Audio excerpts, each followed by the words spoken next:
Welcome, Bureau Nation, to the Coach's Corner, presented by Caps Pizza and Pub. Here's your host, Paul Tipton.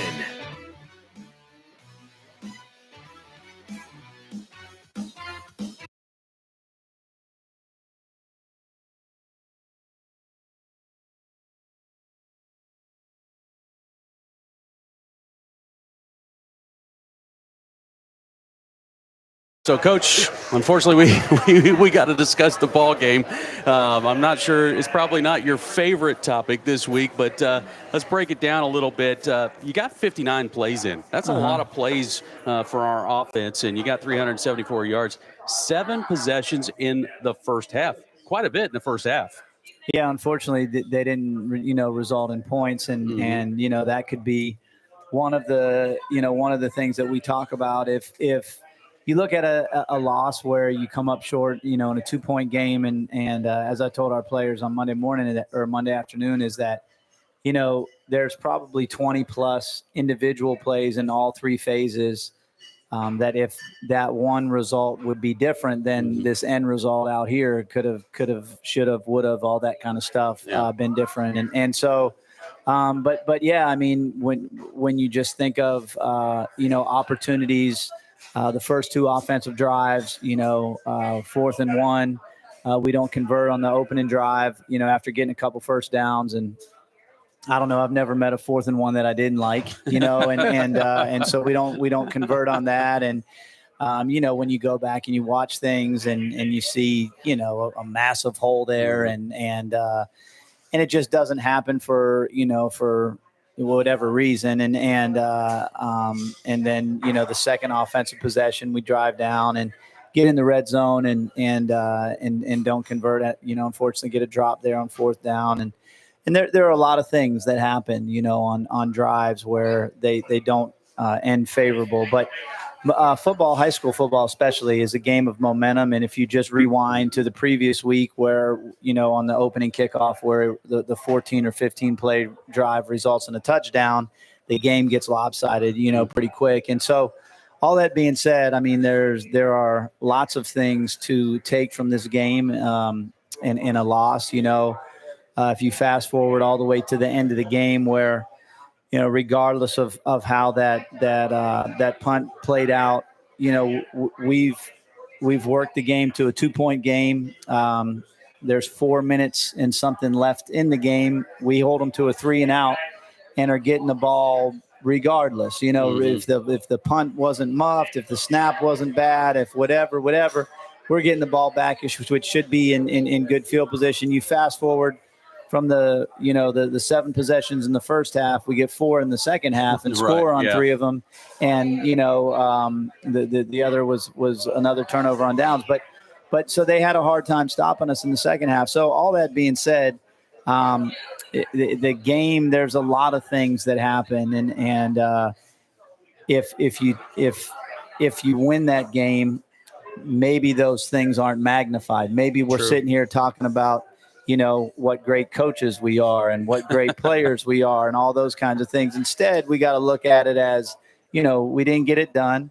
We came up short. Sure, we played a very good football team, and hats off to them. They made the plays. They made enough plays to win, and we didn't. But there's a lot to learn from it, and I think our players have responded the right way. I know as coaches we've taking a long, hard look at a lot of things. And like I said, things get magnified and you've got to act on them.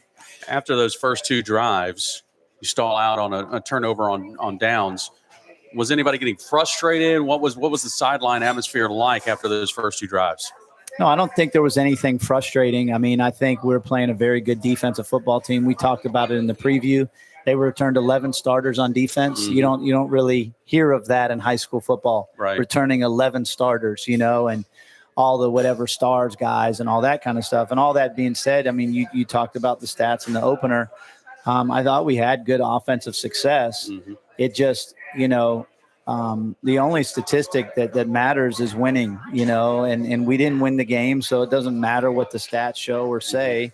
We came up short. It's a complementary sport. We've got to play well in all 3 phases to have success. I think that is a thing that is definitely a telltale sign in this game. So all that being said, I don't think there was much frustration as much as it was to, let's keep it rolling. Let's get it going and clean up what we can clean up. Coach, you said it really well in there a couple times that all three phases of your game had some problems. All three of your phases look good at times. Right. But when you had a problem, special teams had some problems.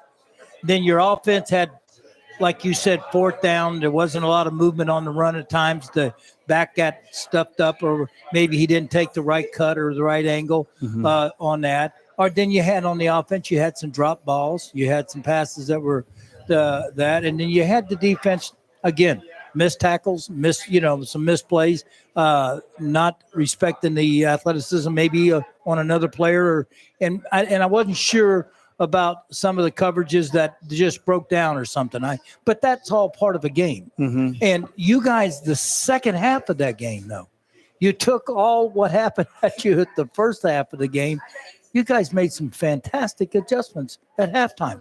Yeah, I mean, I think that's always going to be part of it. You try to, obviously there's no gentleman's agreement going into a game where the team has to line up how you want them to line up. You know what I mean? Yeah. So people forget that. I mean, it's hard to win. It's really, really hard to win. I think we've, made it a point to make it a little easier than maybe it should at times. And so there's a lot that goes into it. We got to remember that the other team is trying, the other coaches are working, the other team has talent.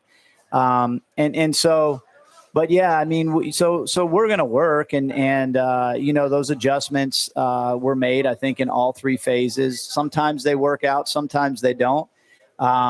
But it is, and I think we talked about it last week. You mentioned it, Gary, that there were some glaring issues that we had, in the special teams department, and we kind of joked about it. But it affected us, Friday night. There were, when you break it down, there were 28 live special teams plays. That's a lot of plays, and people talk about it being a third of the game. Well, there you have it. There's 28 plays and 28 opportunities in special teams that I think we as coaches, as players, and everybody have to recognize that those are important. If you leave all that other stuff alone, all the, the fourth down, non-conversions, drop balls, this, that, and other thing, they missed an extra point. We lost 29-27. They missed an extra point. We run into the kicker.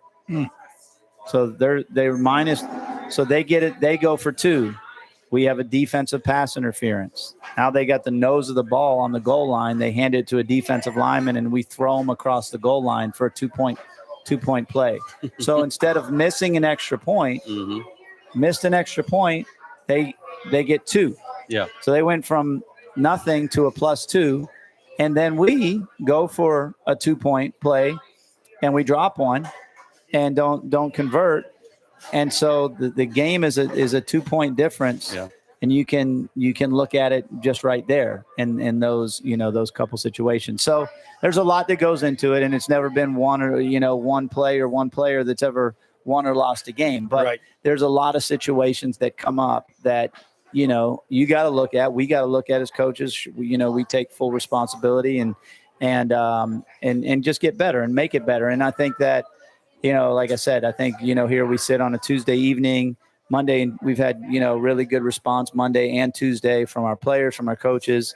And there's no sense in feeling sorry for ourselves. We've got, a huge challenge this week. And, we talked about the gauntlet of our schedule that we have. And so we got to get back ready and get back after it. Champ Mons, your starting quarterback, was in his second start of this season. What's your evaluation of his performance on Friday night? Just he continues to improve and continues to do just incredible things to me. I mean, and I don't know how it looks to the novice or the naked eye, but I mean, as I continue to observe Champ and watch all of what he does. I mean, he just is. He's extremely poised. I think it starts there, and then his talent, his ability to make plays, his. I think when you watch week zero's film and you see yeah, he had a good night, and there were things. And when he and I get together and break his film down and talk about, how he can, press the pocket, keep his eyes up and all that. And then you see just the improvement that he makes from week 0 to week 1 in that department. That's incredible. a good question you bring up. When do you have time? Like, when do you take time, the two of you, and sit down and evaluate? And how does he handle that? How does he handle some constructive criticism and all like that, Coach? Well, I mean, he's one of the more cerebral players that I've ever coached. I mean, he's extreme. He's very, very smart. And the time that we do, we make time, whether it be, we usually meet one-on-one a couple times a week, and they're usually, not for anybody else, but because of my lack of attention span or my limitations in that department. We try to make those 20 or 30-minute meetings, and we do that in person, and then we can do it, obviously through Zoom and different things like that. But we try to do it twice a week, and he handles things. He's great. He's great to coach. He's a lot of fun to be around, on and off the field, and he handles his business, and he just wants to be the best he can be, and that's apparent and evident, in every way, shape, and form. Well, his first official start, he was 23 of 37, 299 yards, 2 touchdowns, and 1 interception. Not a bad start, especially when you always have to consider he is a freshman. We did lose the ball game. We are 0-1. How many times has Vero started 0-1 in the last 20 seasons? 3 times. The last one being 2021 when we played Cocoa and lost by 1 point on a controversial play, of course. But we finished the season 7-3. In 2018, we lost to Vieira 42-38, finished the season 11-2. And in 2008, we lost to Westwood by 2 points and finished 9-3. So fans, relax. It's just one game. We still got more to go. And we're going to step aside. We're going to come back with more Coach's Corner right after this. Comfort Zone AC and Heating. The second half, I thought you're a young man. Indian River Lenny, County for hold on, 40 can you years, do me a favor? using only See certified that technicians. that green As light a there? Christian, family, and veteran-owned and operated business, they offer comprehensive air conditioning, heating, and indoor air quality solutions to their clients. Online at ComfortZoneACNow.com. Proud supporters of Fighting Indian. The mission of the Fighting Indian is excellence, teamwork, and consistency. The same holds true for the McCall Agency, Inc., a local independent agency and broker and 4th-generation resident of Vero Beach. To learn more about their insurance products and risk management, 772-473-6856. And their site is McCallAgencyInc.com, serving the Treasure Coast since 1956. Molinari Pools is a proud supporter of Fighting Indians football and Christian FM. A family-owned and operated business, the Molinari family, longtime members of this community. Joel Molinari, a former Fighting Indian, loves serving the Treasure Coast residents, from pool cleaning to repairs to pool remodeling. Molinari Pools. Love people, love pools. 772-778-2633 or molinaripools.com. The Coach's Corner, presented by Caps Pizza and Pub. Us here at Coach's Corner, Gary Parris, along with Lenny Jankowski, Paul Tipton with you tonight. As we'll get set for week 2 in just a little bit, we're going to talk about Buchholz and what that challenge will mean for Vero Beach going into week 2. But still recapping week 1, opening the season on the road at O'Galley. It was a battle to the end, lose 29-27. We talked a lot about the offense, Coach, in that last segment. Now let's talk a little bit about the defense that, we gave up some big plays, but we also had some big moments too. 3 turnovers, including one of those, I don't know I guess you classify that as a fumble and a return by TJ Alford for 75. That was an incredible play. I mean, just a great individual effort. I mean, he strips the ball carrier and ends up going the other way for whatever it was, 77 yards or some kind of long touchdown. I think it's just one of those, and it was when we talk about momentum, it was one. We were able to get the momentum back going our direction and tie the ball game there. And TJ's, he's just that kind of guy. He's very headsy. He's capable of making all those big plays. He's a big play guy, but he's just a very he's got a bunch of football savvy, high football IQ, and I think he just recognized the opportunity where the guy got loose with the ball a little bit. He had him wrapped up and tackled, and was able to get the ball out of there and go the opposite direction. And once he gets going, it's going to be tough to catch him. So that was a huge play. We had the 3 turnovers. Really came at different kind of times. The interception by Devin Green, of course, he had one in the kickoff classic, so he's taking advantage of his opportunities. He's just a freshman, and then the play that happened in the end zone, that was a unique play. We had a bust in coverage. We didn't give up on it. The kid, hustled and got the ball back out at the goal line, and again, just one of those never give up kind of plays. And I think it got into Kevin Benjamin's hands, and he had he did some great things with it. Of course, we had a few penalties that got it called back some yardage, but we got the ball back and did have the 3. So we were +2. We created 3 turnovers, only turned it over once on offense. So that's a statistic that we like to be. We like to be in the positive with the turnovers. Other than that, we've got some work to do, but I thought defensively there were some good things. Now, when we look at it, we're not a fan of giving up the big play, and we gave up too many big plays. Yeah. Obviously, their first touchdown, and again, that was just a play where they caught us in man coverage. There wasn't a whole lot to it. It was to the short side of the field, to the boundary, threw it to a taller, faster guy, and he made a play. But the run, the big run where we gave up the field position, again, talking about it being a complementary sport. Yeah.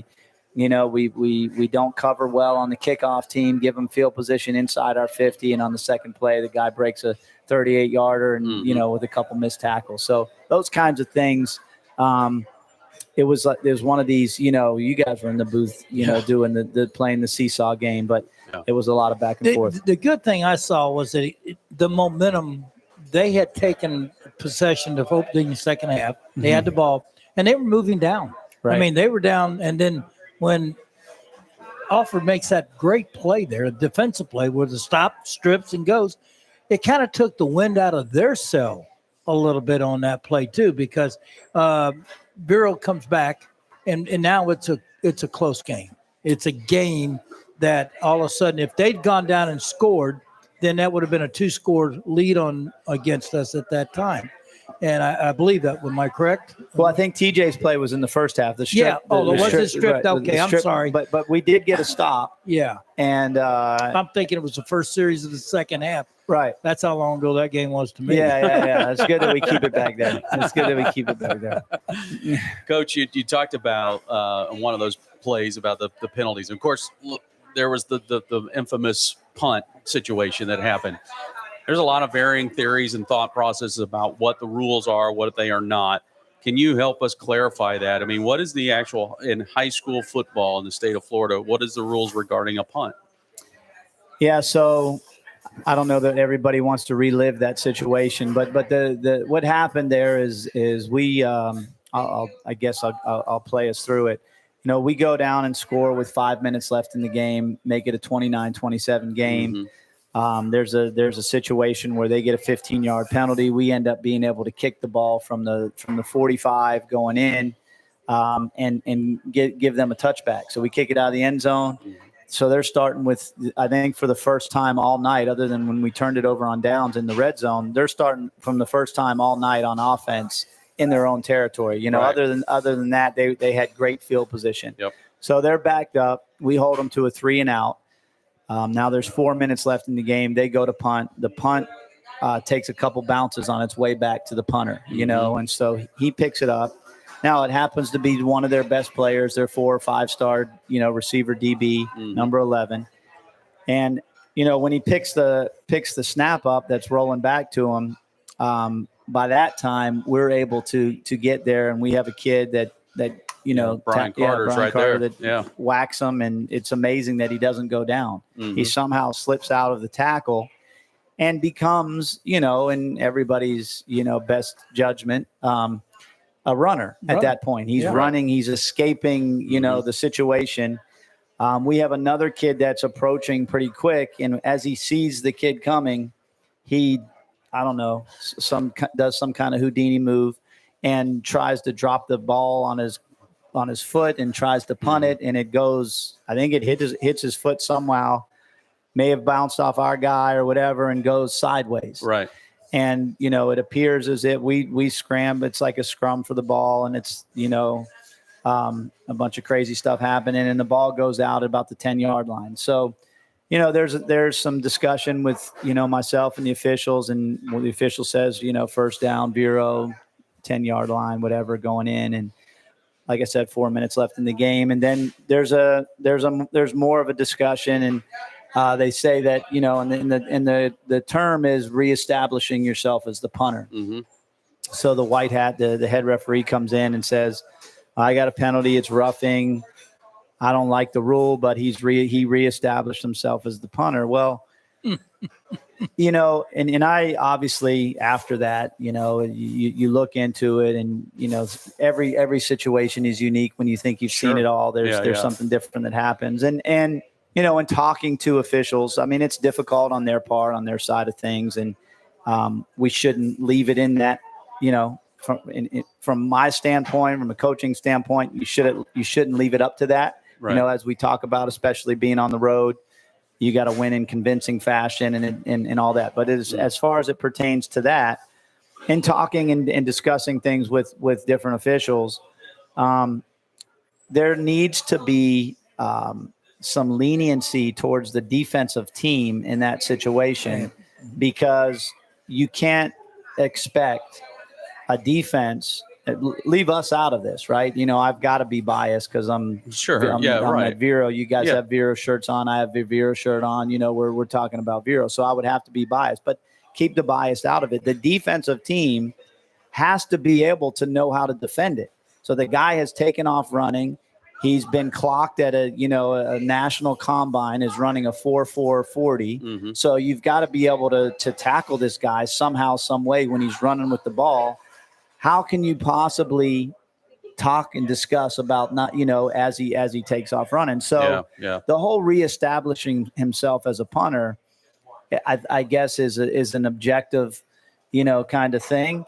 And I just, when you watch it on film, he does swing his leg, but the guy is in the, he has them all in the I think it was Mike wraps. was a Bell. Well, no, it was Greer. Greer came. But they were all three right there. They were all, and again, credit to him, the punter, for having the wherewithal to try to punt it out of there. Right. Yeah. But the flip side of that is if you make contact with the ball at any, then the roughing is totally out. Yes, right. And I just it's very difficult for me to see or understand that when you've wrapped a guy up and he's tried to kick the ball as you've got him in your wraps, how that there wasn't contact with a part of our body on the football or something to make it go sideways. Yeah. Because it didn't go forward, it went sideways. It did. And it didn't go square. It went off of. Yeah. So all that being said, it's a tricky thing. I don't think anybody was, doing anything intentional. I think those officials are trying their best, and it's a helpless feeling. I can tell you that as a coach. Sure. I mean, there's really not much to do. Maybe get arrested. I could maybe get arrested or something like that. But other than that, let's not do that one. Let's not do that one. There's not a whole lot else you can do except listen and try to be respectful of what they're trying to do. All right. Well, there you go, folks. There's the explanation from last Friday night. I hope that takes care of some of your concerns and maybe clarify some things for you. We're going to step aside. We're going to come back. We're going to talk about our next opponent and the home opener for the season here at the Citrus Bowl. We'll be back with more right after this. Cafe 66, located on US 1 just south of 8th Street. At Cafe 66, our breakfast menu is all about variety. From biscuits and gravy to country fried steak and eggs to Nutella stuffed French toast. Our lunch and dinner menus have something for everyone, from barbecue platters to unique burgers. Our hours online at cafe66vero.com. We proudly support the Fighting Indians. Thanks to Roy Bell Grading Services for sponsoring Fighting Indians football and the Fighting Indians post-game show. Hi, my name is Chase Bell, and my father Roy has served Indian River County in the grading industry for over 40 years. My family and I are proud supporters of Christian FM and the Vero Beach Fighting Indians. Go Vero! No job too small or too big. Roy Bell Grading Services. We roll the earth. 772-473-4559. Roy Bell Grading Services. Christian FM can put this game on the radio thanks to the support of businesses like Chuck Bateman State Farm Insurance in Vero Beach. Chuck's goal is to create an atmosphere where customers can talk about what's important to them. He's also a huge supporter of our local chapter of the Fellowship of Christian Athletes. Chuck's phone is 567-1106 or chuckbatemaninsurance.com. The Coach's Corner, presented by Caps Pizza and Pub. And welcome back. Paul Tipton along with Coach Jankowski and Gary Paris here at Coach's Corner as we get set to go into week 2. We'll be taking on Buchholz, and that'll be at the Citrus Bowl at Friday night, 7 o'clock. Before we talk about that game, I want to remind you the following week we've got Homestead, and it's going to be Military Appreciation Night. And there's an opportunity for you to get T-shirts. You can do that. If you want to buy a T-shirt now, you got to get your order in by tomorrow, by the end of the day tomorrow. So the best way to do that is go on Facebook, go to Fighting Indians Football Facebook page. There you'll find a link that'll get you an opportunity to buy a shirt. And let's show some support for our military and also for the Vero Beach Fighting Indians. Now, that's next week on the 6th at the Citrus Bowl against Homestead Military Appreciation Night. But this week, we've got Buchholz, coach, coming in to the Citrus Bowl. It is the home opener for this season here at the Citrus Bowl. What do you know about the boys from Gainesville? Well, I mean, obviously they were in the state championship game last year, that doesn't happen by accident. They're one of the premier teams in our state. They've done a great job. They've got good players. They're well coached. Watching them on film this year, again, we're early in the season, so we do have a small sample size as they do on us. But got an opportunity to watch them in their kickoff classic and in their week 1 opener against Vanguard this past week. And they're talented. I like their offense. I like their scheme, what they do on offense. They've got a nice big runner that runs the ball really hard. They've got a premier receiver in number 13. I like their quarterback. He does a good job. He's got some experience. They've got multiple weapons on offense, and they're big up front. You can see, the size that they have up front. Then you turn it over to the defensive side of the ball, and they fly around. They have a couple different schemes that they like to do, and their defensive line is all over the place and movement, different coverage schemes. So they present some problems there. And then in the special teams department, they had a block punt last week, do some things there and give themselves opportunity. So all in all, I think obviously we've got some challenges but these are the types of games that you enjoy preparing for. And I think our players, like I said, here on a Tuesday have responded well, both, with Monday's practice and again today. I was going to ask you about that. I mean, obviously you're trying to bounce back, and I'm sure, the guys were just as frustrated as everybody else was about the outcome of that ball game. How do they compartmentalize that and get set for this Friday?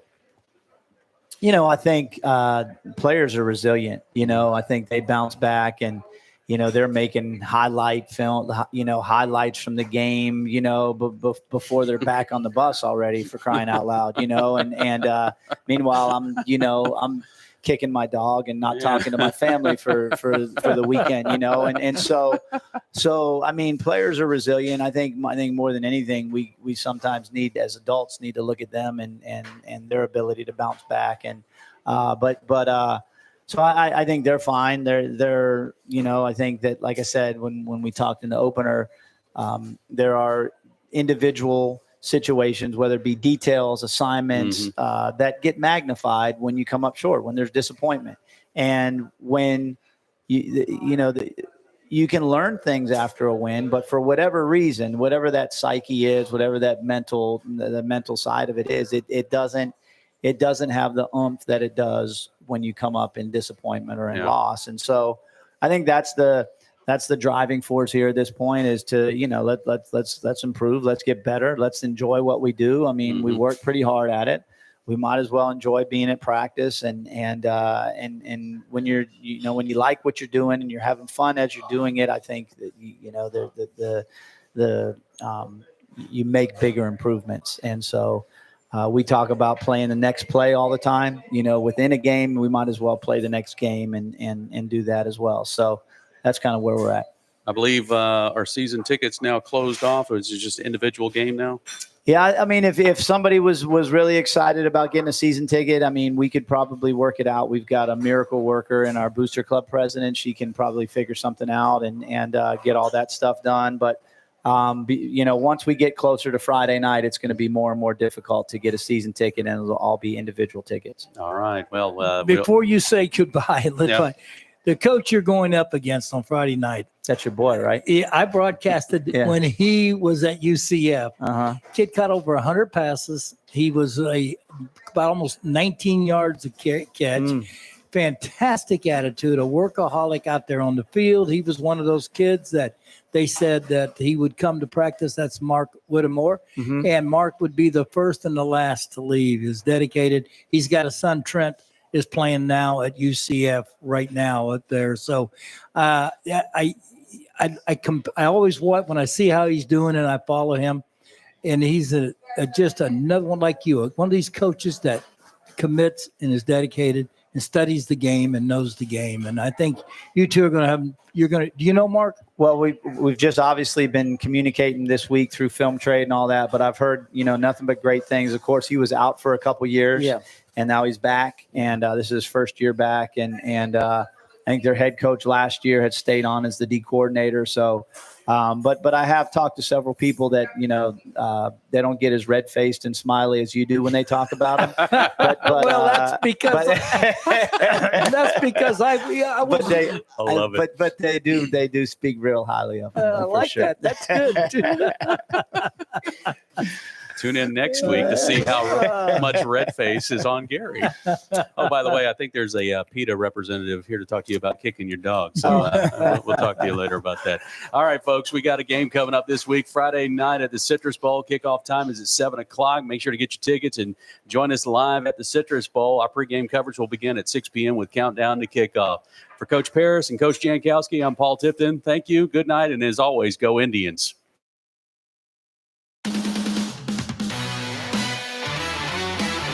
Thanks for watching the Coach's Corner, presented by Caps Pizza and Pub.